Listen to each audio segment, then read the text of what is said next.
The Minds of Meaning Podcast. The Minds of Meaning Podcast. A podcast where we grow together in understanding the unique ways that God has created us. Here's our host, Austin Anderson. Welcome to the Minds of Meaning Podcast. I'm your host, Austin Anderson. This is the 15th episode, and it's certainly a special one. Jason Romano is the executive producer of the Sports Spectrum podcast, which has been around for the last 7 years, and it highlights Christians in the sports industry through podcast episodes, magazines, and website content. The podcast serves as a revival of the Sports Spectrum radio show, most notably hosted by current Chicago Bulls radio play-by-play broadcaster Chuck Swirsky. Romano spent 17 years with the famous Mike and Mike in the Morning show as a producer and senior manager. Jason is also a public speaker and an author. He shares about his love of Christ, how he interacts with athletes in the sports industry, and gives a few tips on how to be successful in sports media. Also, it is worth noting that this interview actually took place in a classroom forum setting for Judson University's Communication Arts Department. Several questions are asked by students. To maximize the listener's experience, I will often interject and pose the question on their behalf. Without further ado, here's Jason Romano.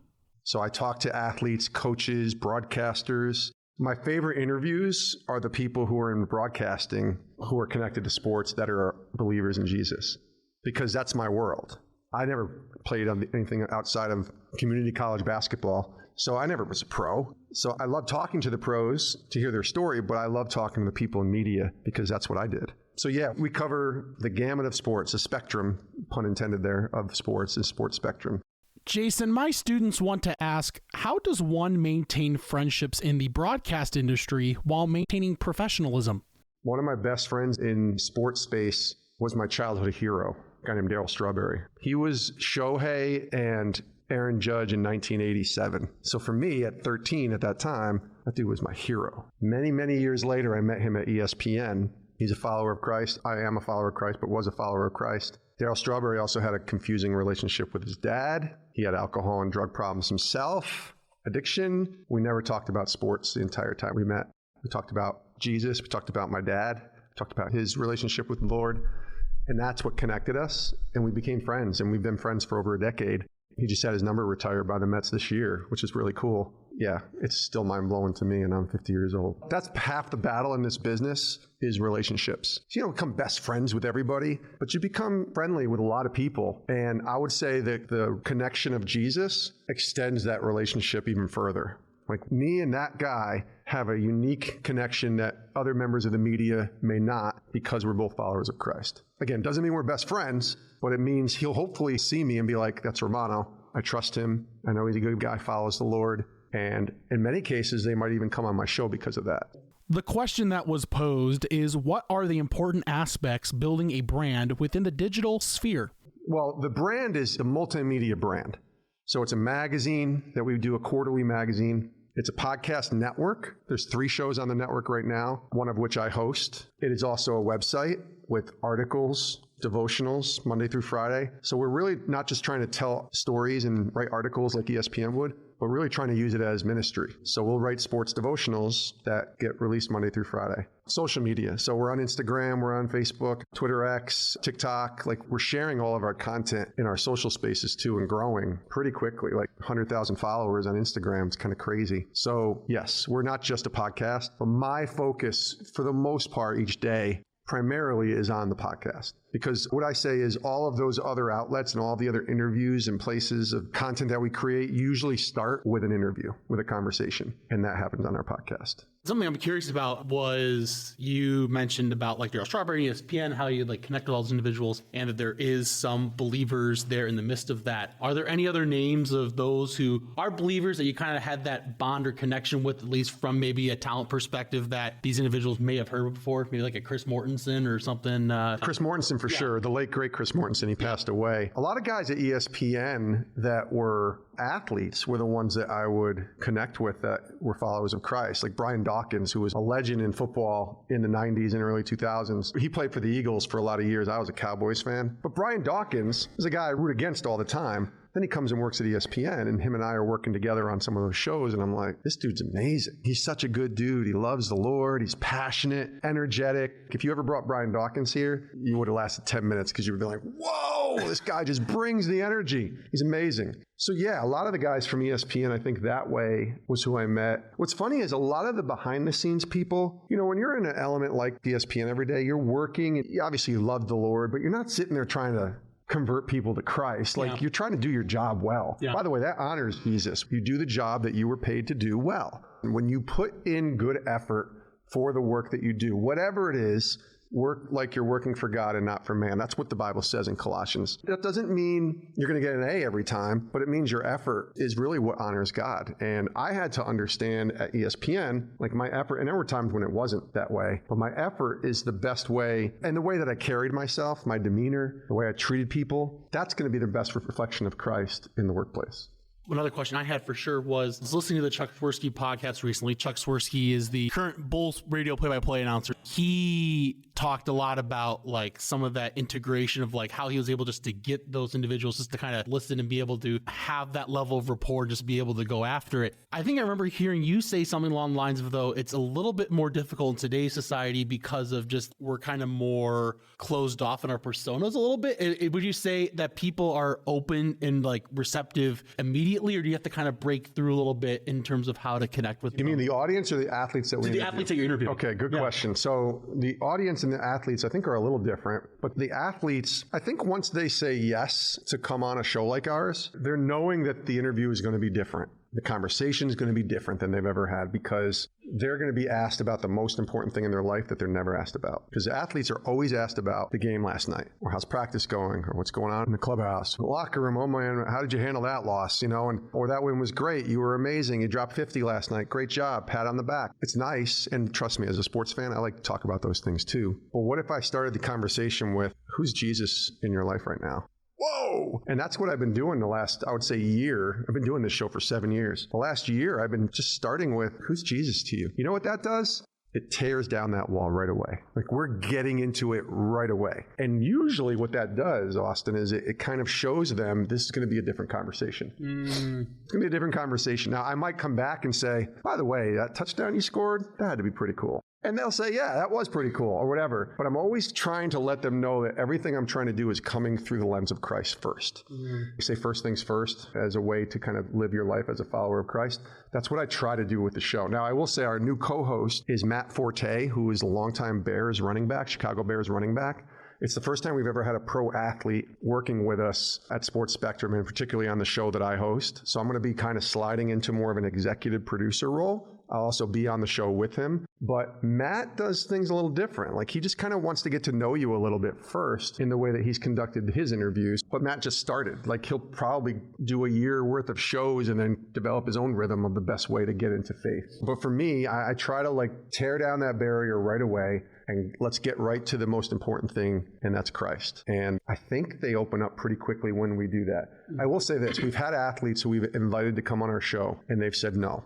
And reasons being, either A, they're not pleased with where they are in their walk, so they don't feel like maybe there is a facade. I talked about the costume, the mask, or whatever. They feel like if I say yes, they'd be being like a little bit of a hypocrite in how they portray themselves as a follower of Christ. So I have had people say, I'm just not in a good place right now with my walk. And I tell them every single time, I respect the heck out of you for saying that and not just coming on to come on. And I said, when you're ready or you feel like you want a platform to share a little bit about what the Lord's doing, just call me and we'll do it. So I've had people say no. I've had other people say, if I come on your show, this might not be good for my brand.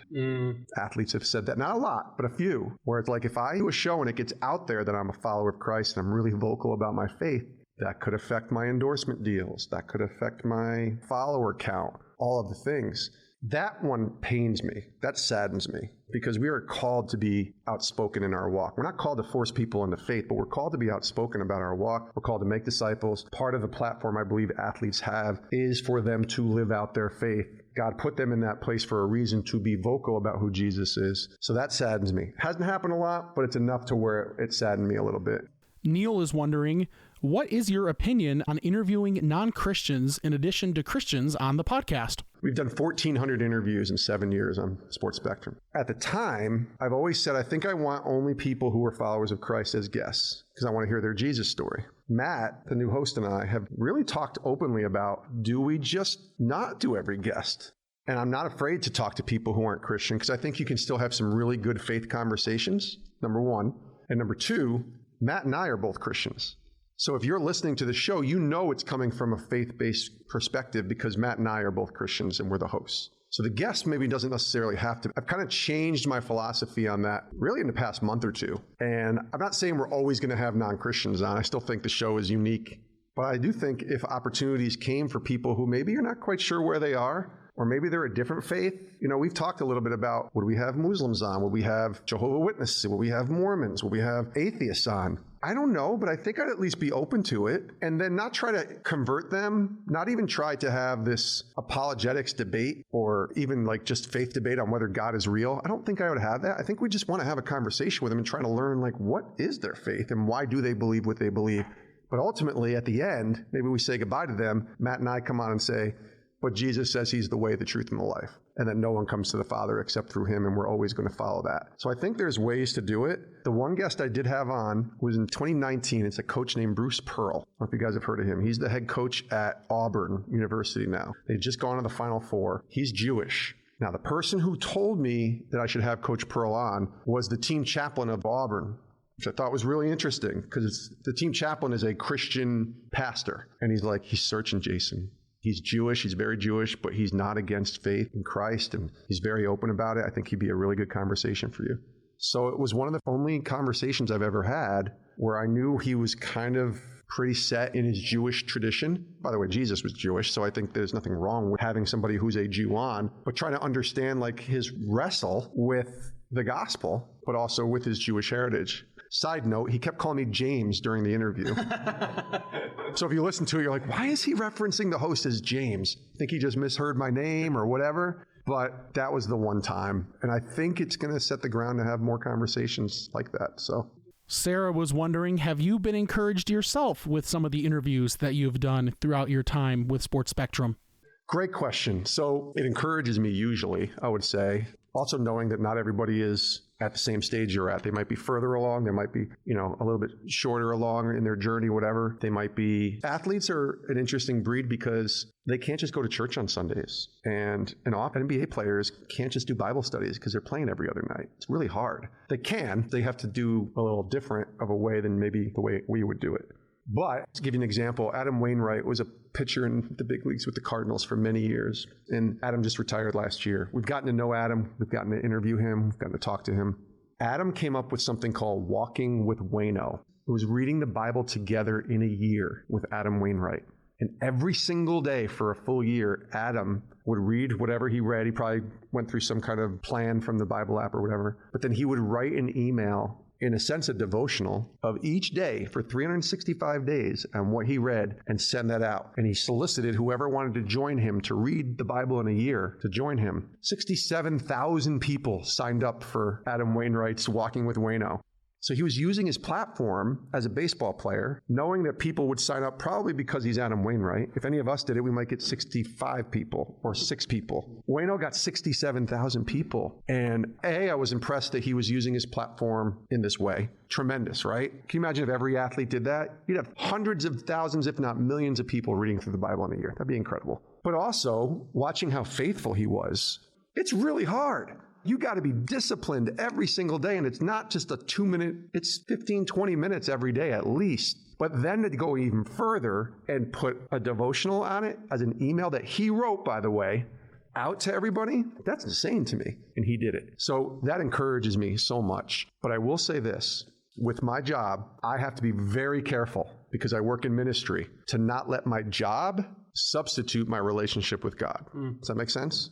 Imagine if you're a pastor, right? And you'd be like, you're a pastor. That's all you do is think about Jesus and write sermons and preach every Sunday. But if that job replaces the pastor's relationship directly with God, Well, that job has become an idol, just like my job can become an idol, and it has in my life. I do a lot of cool things, and I am encouraged when I talk to people like Adam about reading the Bible in a year. I love telling stories, putting scriptures on social media and saying, hey guys, read this, or watch this, or check out what we're doing on Sports Spectrum. But that cannot replace my personal relationship with Christ. So I have to be disciplined to remember my time with God is still my time. My work cannot be my time with God. Sometimes it can. It overlaps a little bit, but it has to be intentional time with God first. And so that's really more of just something that I've witnessed over 7 years of working in ministry is you got to be mindful, because you can easily just kind of skip a day reading the Bible and just consider your work as reading your Bible. You know what I mean? Like asking somebody about Jesus. Oh, that's good. That's God's pleased with me. But if I haven't talked to him at all or read about anything in his word, then I'm missing out. The students want to know, Jason, are you competitive when it comes to your audience for Sports Spectrum? Am I competitive in the sense that I want to have higher numbers? Oh, yeah. Yeah, I'm competitive. I have to temper that competitiveness, though, if I'm being honest with you, because I know that that's not why I'm in this anymore. Like, I'm in this to impact one person for Christ. And if it's 100,000 people, great. We had an interview that I did with Brock Purdy at the Super Bowl last February. We're in Vegas, and we had press credentials. We've covered every Super Bowl since I've been at Sports Spectrum. It's pretty cool. We get to go to the event for the week. Never been to the game, but we get to go to the whole week of media availability. We're going to go this year in New Orleans, which will be really fun. So I'm at the Super Bowl. I had already known Brock from a couple interviews previously, so there was a relationship. So I saw Brock. We waited for an hour. We kind of stalked his place of where we knew he would be for the media. And then I asked him 2 questions. What's the Lord taught you this year as an NFL player? And then I followed it up with, I had interviewed his dad a week earlier for my podcast. Your dad says that he prays his guts out when he watches you play. I want to ask you if you pray during an NFL game. What's that look like? Wouldn't that be interesting to hear, like a quarterback like Brock Purdy, pretty big name, like what's he praying during a game? That whole entire sequence of what I just described was 90 seconds. Not a lot of time. That 90 seconds, we put it on our social feed. It got 12 million views. Nothing else has gone to 12 million views this year that we've done. But am I competitive to want to see those things go to 12 million views? Heck yes. I would love to see that. But I also know if it only gets 2,000 views, that's okay too. Because that's 2,000 more than we probably deserve. But yes, I'm competitive. I can tell you our podcast is in the top 3 podcasts of all podcasts out there. Sounds a lot better than I'm describing, because most podcasts don't last past 4 episodes. Everybody starts it, but it gets to a point and then they're like, oh crap, this is a lot of work. And they usually just slide away. We've been at this for 1,400 interviews in 7 years. I think we've had 5 million downloads, but even more views on Twitter and YouTube and other places. So those numbers sound pretty good. But like Joe Rogan's podcast, which is the most popular podcast, he gets 5 million downloads an episode.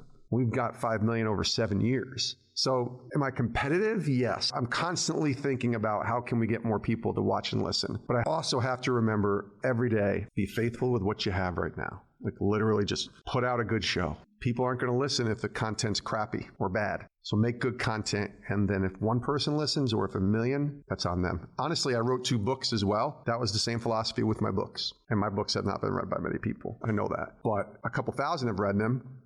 I want to make sure that they're good books that I'm proud of. And then if one person reads it, which I know they have because I've heard many people tell me, that was what it was for. How important is marketing? Very important. We're missing that, if I'm being honest, at Sports Spectrum. We don't have a director of marketing. We don't have a marketing person at all. I wish we did, but we understand the power of social media, which is really the best marketing, as well as email lists. If you can get that email list, I think we're at 15,000 on our email list. You can get it to 20 or 30 or 40, 50,000 or even 100,000, which a lot of these people do. It's a great way to market directly to that person in an email form. But marketing is essential. And if I could hire one person right now that we don't have on our team, it would be 2. It would be marketing and it would be sales, because we are in business as well, even though we're ministry and we want to try and make money for the ministry. And, the only way to really make money, I think, is through marketing and sales, in the sense of letting people know that our content exists and then giving them opportunities to partner with us and be a part of that. What's the big difference, I guess, because you've been both in radio and podcasting? Obviously, there's some significant differences. Do you think the format's more personable? Or what are your thoughts on the differences between a radio interview style show and podcasting? Yeah, I did a lot of radio. I still love radio. It was how I got into this business. I worked 3 years in local radio and then the next 3 years at ESPN radio. Here's the difference between radio and podcasting. Podcasting, I'm going to have a 40-minute conversation with you, pretty much uninterrupted. Radio, if I kept you for 40 minutes, 3 commercials easily. And I've done a lot of radio interviews myself and being asked to be on the radio shows. And it's usually you get 6 to 7 minutes of a really good story or answer, and then they got to cut you off and go to break. And then they come back from the break. Let's continue the conversation. And guess what? The radio, when you go to commercial, you're changing the channel to something else, usually. Some people don't, but for me, my habit is, oh, you're on a commercial? I'm going to flip it over to something else and see what's on over there. So I might come back, but I might not. So if I continue the story that I just had, it might be a whole new audience that hears part 2 of that story. And that's fine. That's just the nature of radio. But in podcasting, it's kind of like Netflix. You hit play on a Netflix show. When you stop it and you go do your other stuff and you come back, you hit play right back where it was. That's a podcast. Radio's like old school television. It's very time sensitive. Like I got to listen at 2 o'clock to 2:20 on Wednesday. That's when that guest's going to be on. Now, radio has gotten better at this, but they're still not where they should be. They need to make sure that their interviews and shows are all posted other places now, because 95% of people aren't tuning in at 2 o'clock on Wednesday. However, if you put that show on demand somewhere for me to listen to, or if you put it on YouTube, I can go back and watch that interview. I don't know what the future of radio is. People ask me that a lot. I hope it continues. I think as far as news and as far as games, radio will continue. Just like I think TV will continue because of news and games. Everything you watch and consume is pretty much on demand when you want to watch it and consume it, right? I think these shows that are on NBC now and CBS that are like an hour, I think those shows will still exist, but I think they're on the air right now so that people can watch them on demand. I don't think they even care about ratings anymore the way they used to. I think they care about overall views and consuming. And that's why Netflix is so popular. That's why Amazon's so popular. That's why all of these other streaming services are the same way. And ESPN has a major problem, among other networks, to figure out how to keep an audience in their space outside of games. Games are the only thing, because they're live, that people watch live anymore.